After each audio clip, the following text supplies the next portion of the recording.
मुल्क में बहुत ज़्यादा चैलेंजेस हैं, लेकिन 4-5 इशू ऐसे हैं जो मैं दिल से चाहता हूँ कि मैं इसके लिए अंत तक मेहनत करूँ।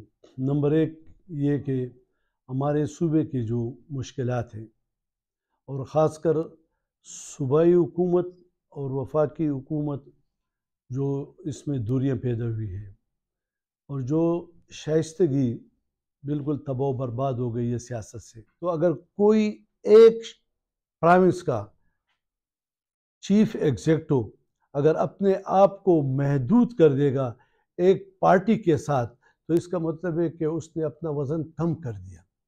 पार्टी का मौक़िफ़ बयान करना मेरा सबसे ज़्यादा कोशिश मैं करूँगा, लेकिन जिस मनसब पर मैं बैठा हूँ, इस मनसब का तकाज़ा ये है कि मैं सूबे को आगे लेके जाऊँ और इस तरह कदगन ना लगाऊँ कि कल मैं सदर पाकिस्तान से ना मिल सकूँ, वज़ीर-ए-आज़म से ना।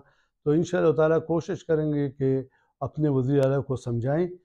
और दूसरा हमारे प्राइम मिनिस्टर का मसला है कि जो हमें हकूक़ हमारे जो पैसे है जो बकायाजात है उसके लिए भी ये को आपस में बहुत दूरियां हैं।